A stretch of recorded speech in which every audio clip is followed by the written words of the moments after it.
ጎረቤት ይላችሁ ጎረቤት ያለው ነገር በሙሉ ለልጃቸው እንዲሆንለት እየተመኙ ወይም ደግሞ ጥሩ ልብስ ከለበሱ የጎረቤት ልጆች እኔ መገና እገዛ እማዬ እንትን እኮ ተገዛላቸው እንትና ኳስ ተገዛላቸው ሲል እገዛልሃለሁ ነው የሚሉት። ችግር የለውም ነው የሚሉት። ከዛ ሄደው ይገዙለታል። ይሄ እሱ ጋር ያለው ቅናት ስሜት የመጣው ከእናቱ ነው። እናቱ ጋር ያለው የቅናት መንፈስ ሁኔታና እሱ ጋር ያለው ቅናት ሁኔታ ይለያያል። እንደ ጾታቸውም እንደ እድሜያቸውም ይለያያል። የሱ ልጅ ስለሆነ በግልጽ ነው የሚናገረው። እማዬ እንደዚህ እኮ ተገዛላቸው እንደዚህ ቦታ ሄደው እኮ ተጫወቱ ምናምን ይላል። ችግር የለውም እህቶቹም ጭምር እያሉ ማለት ነው። ከልጅነት ጀምሮ ይገዛልሃል፣ አደርግልሃለሁ፣ ችግር የለውም ነው የሚሉት። ተቸግረውም ቢሆን እንደዚህ ያደርጉለታል። እና እንትና እኮ ተገዛለት እንደኛ አይነት እኮ ቦርሳ ተገዛለት ሲባል ውይ ደግሞ ከእናንተ ታገዛች አይቅናት ይላሉ ጎረቤት። በእርግጥም በደንብ ያስታውቅባቸዋል። ሴትየዋ ወደው ፈቅደው አያረጉም። ልክ ልጃቸው ግን ይሄ ነገር እፈልጋለሁ ሲሉ የሆነ ነገር አይቶ ሲጠይቃቸው ያደርጉለታል። ሳያውቁት ቅናት መንፈስ እንዳለባቸው ወይም የቅናት ስሜት እንዳለባቸው ሳያውቁት በደንብ ተገለጠ ሴትየዋ ማንነታቸው። እና መጥፎም ነገር ብናረግ እሱን ሊያደርጉለት ነው ለልጃቸው እስከመባል ድረስ ደርሰዋል። እሳቸው ጋር ያለው የቅናት መንፈስ ባህሪ አንዱ መገለጫ ይሄ ነው። ሁለተኛው ግን ምክንያት የሆናቸው ለዚህ እንዳይከፋው አባቱም በህይወት የለም፣ እንዲሁም ደግሞ ጎረቤት ውስጥ ያለ ነገር በሙሉ ለልጄ የማይሆንበት ምክንያት ምንድን ነው? ምሰራው ምለፋው ታዲያ ልጆቼ ደስ እንዲላቸው አይደል እንደ የሚል ስሜትም አላቸው። ከዛ ሁሉ ግን ትንሽ ለየት የሚያደርገው ምንድን ነው?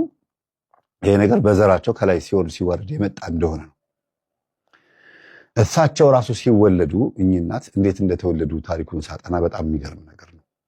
እኔ የተወለድኩት ይላሉ፣ እኔ የተወለድኩት እናቴ ቅናት ይዟት ነው። ቅናት ይዟት ወንድ ስትወልድ ጎረቤት በሙሉ ሴት ነበር የሚወልዱት። ወንድ ወልደው ሴት ሲወልዱ እንዴ እኔም ሴት በሚቀጥለው ዓመት ሴት ነው የምወልደው ብለው ተመኙ ነው የሚባለው። ጥሩ ነው መመኘታቸው፣ ግን ከልክ ያለፈ ቅናት ነው። ጠፍጥፈው አይሰሩትም። ሴትና ወንድ ጾታ አይሰሩም መቼም አይደለም። ግን ጎረቤት ስትወልድ ይወልዳሉ። የሚገርማችሁ ድንገት ሾተል መቷት ጽንስ ስታስወርድ ሴትዮዋ ማስወርደዋል። የእኚህና እናት ማለት ነው። በዚህ ልክ ነው። እና መንፈሱ የቅናት መንፈስ ስለሆነ ተመሳሳይ ነው የሚያደርገው። አንድ አይነት አድርጓቸዋል። ተበላልተዋል። እርስ በርስ ቡና ሲጠጡ ምንም ሲሉም የሚገዙትን ሶፋ በቃ ጎረቤት አባቾች ቤቱ ተመሳሳይ ነው። ከለሩ ነው እንጂ የሚለያየው አንድ አይነት ከለሩ። አንዳንድ ጊዜ እንደው ኮረጅ እንዳይባሉ ቀየር አድርገውታል። ግን ቤቴን ቀለም ቀባለሁ ሲሉ እኔም ቀባለሁ። እንደዚህ ነው የሚያደርጉት። እንግድነት አንድ ሰው መጥተዋሉ። ጎረቤት ቆይተው እንዴት ናችሁ? እዚህ ቤት ሰላም ናችሁ? የዘመዴ ጎረቤቶች እንዴት ናችሁ? ሲገቡ የቤቱ ዕቃ አቀማመጥ የሶፋው አንድ አይነት ሆነና እንዴ በጓሮ ገብቼ ተመልሼ መጣሁ እንዴ ብለው አልጠይቀዋል አሉና አይ አንድ አይነት ቤት ነው ተመሳሳይ ነው። አይ እኔ እኮ ሁሉ ነገር አንድ ሆነብኝ ምናምን ብለው አሽሙር ተናግረው ሄዱ። አሽሙር ነው እንዲህ በል ተብለው ነው የሚባሉት በእርግጥ። እና በዚህ ልክ ተመሳሳይ የሆነ ዕቃ ገዝተው የሚኖሩ እናት ነበሩ። የኚህ እናት ሰው ትዳር ሲፈታ አብሮ ይፈታል? ትዳር መፍታት አማሪም ብሎ ሰው አይፈታም አይደል? እኛ ሴትዮዋ ከጎረቤት ያሉት ተጣልተው ኑሮ ሁኔታ ሆኖባቸው ነው የሚፈቱት። እንዴ የኔ ጓደኛ ፈተሽ እኔም እፈታለሁ ታባቱ ብለው ይፈታሉ። ሲታረቁ ደግሞ ይታረቃሉ። ይሄ በገሃድ የወጣው የቅናት መንፈስ ይባላል። ግን እንዲህ አይነቱን ሴጣን ማስወገድ የሚቻለው በምን እንደሆነ ነው ዛሬ የምንማማረው። የቅናት ዛሬ በጣም ከባድ ነው ቤተሰቦቼ። እኔ እዚህ ጋር አንድ ነገር ስልክ እየጠራብኝ ያስቸግሮኝ ነው። ታሪኩ ላይ ልግባላችሁና ከዛ ትረዱኛላችሁ።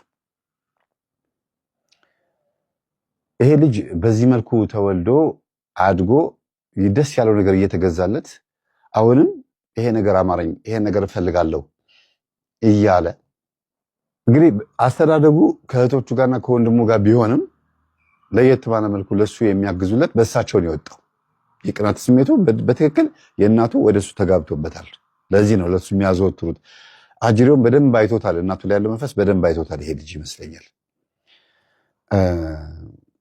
እና የትምህርት ቤት ቦርሳ ምናምን እንደዚህ የሚያስፈልገውን ነገር እያሳደጉ ችግር የለውም እገዛላለሁ እያሉ ያሳደጉት ልጅ ሲያድግ ደግሞ ማድረግ የሚፈልገውን ነገር በሙሉ የሚያደርገው የሰው አይቶ ነው ማለት ነው።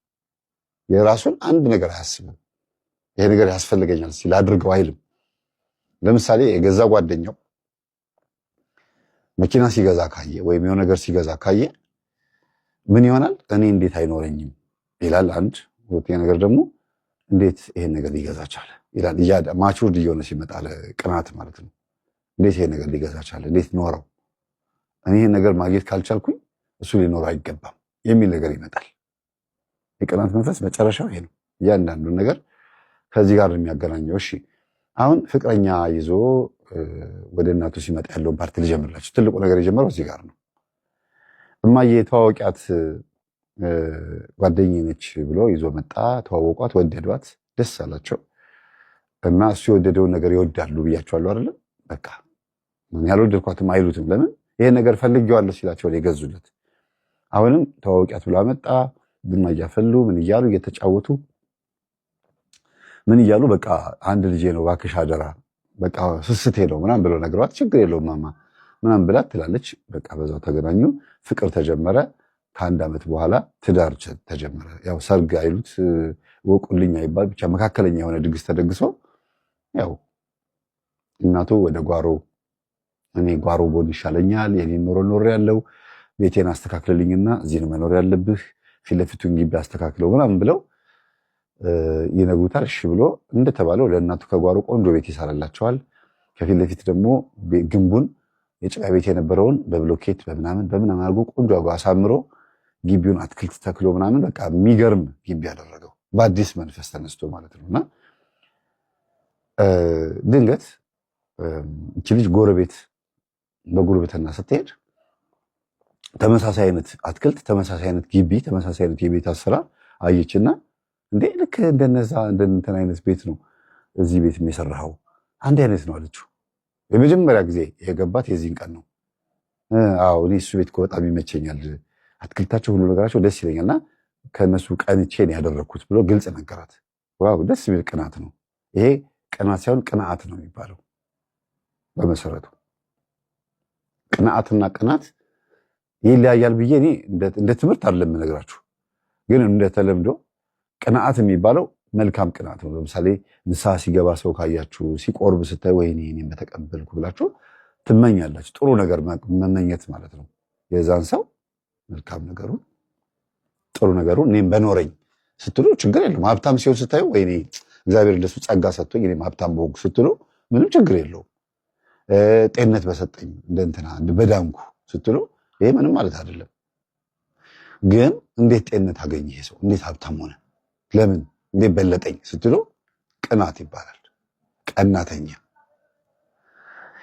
ምቀኛ፣ ዞር ሲል ደግሞ ምቀኛ ይሆናል። እና አትክልቱ በቃ ከፈተላት አይምሯል። ቀጥሎ ስታይ ግን በጣም በህይወቱ ብዙ ችግር ያለበት ሰው እንደሆነ የተረዳችባቸው 3 ነገሮች አሉ። በሰፈር በቤቱና በመስሪያ ቤቱ በጣም የተለየ ነውና ጓደኞቹ በቤት ሲመጡ በእንግዲህ ሻይ ጓደኛችን እንግዲህ ትንሽ ቅናት ቤት ያለበት ምናምን ብሎ ትከሻው መታ እያደረጉን ሲሉ እናንተ ሚስጥር አታውጡ ምናምን ብሎ እንትላለ ሻይ ቡና ሲሉ ቤት ውስጥ ነው እንዴ ጥሩ ነው ከቅርብ ጓደኛ እኮ ሚስጥር የሚሰማው ምናምን ብላ ሳቅ ብላ አለፈችውና ወይኔ ጉዴ እንደዚህማ ከሆነ ከባድ ነው በቃ አሁን በደንብ ማጥናት አለብኝ ብላ ጥናት ትጀምራለች። ጥናቷ ምንድነው? ስለ ቅናት ሳይሆን ባሏን ማጥናት ጀመረች። ምንድነው የሚጠላው ምንድነው የሚወደው የሚለውን ነገር መጀመሪያ ግን አልገባትም ነበር። እና ሻይ ቡና እንልም ስትለው አይ እቤት እንጠጣለን ቡናችን ወደ ውጭ አንመጣም ይላታል። ለካ ቆንጆ ስለሆነች ካፌም ይዟት አይሄድም፣ ውጭም ብቻዋን እንድትወጣ አይፈልግም። ግቢውን ያሳመረላት ለካ ከቤት እንዳትወጣ የቤት እመቤት እንድትሆን ማንም እንዲያይበት ስለማይፈልግ ምናምን አይነት ነገር ነው። እና በትምህርቷ ስራ አግኝታ ፌል ያደርግባታል። መስሪያ ቤት ድረስ ሄዶ ይሄን የምነግራችሁ ጓደኞቹ ቤት መጡ ያልኳችሁ እንግዲህ ከተጋቡ ከዓመት በኋላ ነው። እዛ እናቴ ሰፈር ጎረቤት ናቸው አለች። አዎ የእናታችን ጎረቤት ናቸው እኮ እሳቸው። ታዲያ አንቺ ውስጥ እኮ ነው ሲጮሁ የነበሩት። ልጆቿን እድሏን ሰበርኩኝ፣ ወንድሞቿን የልጆቹን አጎት በሙሉ እንዳለ ድላቸውን አበላሸው ተበቀልኩኝ እያለ ነው። እኔ እንደዚያ ነገር አይመቸኝም ይሄ ነገር ብለሻል አሏት ሁሉም። ከዛ ይሄ እዛ የግርማ ነገር ነው፣ ይሄ እኔ ግርማ ነገር አይመቸኝም አሉ። መምህር ግርማን እኮ ነው እንግዲህ ከኛ በላይ ግርማን የሚጣላ የለም፣ ግን ያልሽውም ብለሻል አሏት። እውነታችሁን አሉ ሴትዮዋ። እውነት ግርማን ከኛ በላይ የሚጣላ የለም አሉ። ይቅርታ ለምናገረው ያሉትን ነው የምለው ግርማ ስላልኩኝ። ከኛ በላይ ግርማን የሚጣላ የለም፣ ግን መቁጠሪያ ይዞ አንቺን ሲያስጮህ ሲያስለፈልፍ የነበረው ይሄንን ነው። የሰማነውን ሰምተናል። ልጆቿም ስራ እንዲያጡ ወንድሞቿም ትዳር እንዳይዙ ዘጋግቻለሁ። እሷም ጤንነቷ እንዳይስተካከል ሁሉ ነገር አበላሽቻለሁ፣ ተበቅያለሁ። እናቷ ጸበኛዬ ነች፣ በአደባባይ በሰፈር አዋርዳኛለች ብላ እያለች ነው ጊዜ አሉ። እስቲ በሉ ሁላችሁ በያላችሁበት ይችን አክሽን ትላላችሁ አይደለ? የሆነ ነገር ሲገባችሁ እኔ እኮ በቃ ነገር በሰልስት ነኝ ነው ምንለው። አንዳንድ ነገር አልገባ ሲለን እንዲያ ነው እንላለን። እውነትሽን ነው እንላለን። የሆነ ነገር ስንሰማ ሴትዮዋ በጣም የደነቃቸው አስታወስኩት። የዛሬ 30 ዓመት የዛሬ 20 ዓመት ከእናቴ ጋር ጸበኛ ነበረች። በዛች 10 ዓመት ውስጥ ከ30 ዓመት እስከ 20 ዓመት ባለው ጊዜ ውስጥ እናቴና ሴትዮዋ ጸበኛ ናቸው። በሰፈር ውስጥ በእርግጥም እናቴ ሴትዮዋን አዋርዳቸዋለች፣ ግን በስራዋ ነው። እንዲህ ነው ብዬ አልናገርም አሉ። አሁንም አልተነገረንም። ግን እናቴ እኚህ ሴትዮ በአደባባይ አዋርዳቸዋለች። ስለዚህ መበቀሏ ነው ማለት ነው። እኔ እኮ ይቅርታ ያደረገችልን መስሎን በእናታችን ሞት ያዘነች፣ እኛም ደግሞ እናታችን ስለሞተች ለእኛ አዝና እናት ልትሆነን መስሎኝ የቀረበችን ለካ ቀርባ በርበሬያችንን፣ ሽሮአችንን፣ የምንከትፈው፣ የምንበላው፣ የምንጠጣው፣ የምናማስለውን ወጥ ሁሉን ነገር ለማየት ነው።